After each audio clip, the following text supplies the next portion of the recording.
আজকে আমি অনেক দিন পর মজার ২টা তরকারি রান্না করব, সেটা দিয়ে একদম পেট ভরে ভাত খাবো। তো আজকে মজার তরকারি কি দেখতে পারছেন। আর আজকে ছোট্ট একটি ব্লগ শেয়ার করছি, আশা করি ভালো লাগবে। হ্যালো এভরিওয়ান, আসসালামু আলাইকুম। কেমন আছেন সবাই? আশা করি সবাই অনেক ভালো আছেন। আজকে ছোট্ট একটি মিনি ব্লগ শেয়ার করছি। আসলে ঈদের দিনে পোলাও কোরমা খেতে খেতে, এই ধরনের খাবার খেতে খেতে এখন মনে হচ্ছে একটু ডিফারেন্ট খাবারে খায়, মাছে ভাতে বাঙালি যেটা বলা হয় আর কি, সেরকম খাবার রান্না করছে। আজকে আমার পছন্দ বেগুন দিয়ে, আলু দিয়ে, শুটকি দিয়ে রান্না করছি। আসলে শুটকির তরকারি মাঝে মধ্যে খেতে খুবই ভালো লাগে।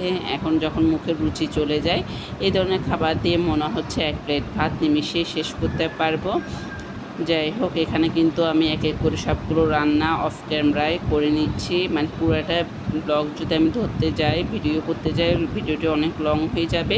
সেজন্য কিছু কিছু ক্লিপ আপনাদের সাথে শেয়ার করছি। তো এবারে ঈদ আর কেমনভাবে কেটেছে আর কে কী রান্না করছেন অবশ্যই কমেন্টে জানাবেন।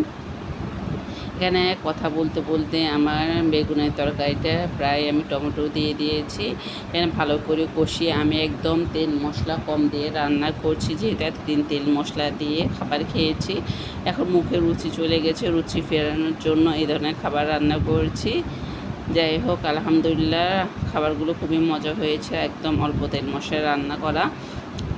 দেখতে পাচ্ছেন বেগুনের মধ্যে হালকা ঝোল দিয়ে রান্না করেছি, আর মাছ রান্না করেছি, আগের তরকারিও ছিল।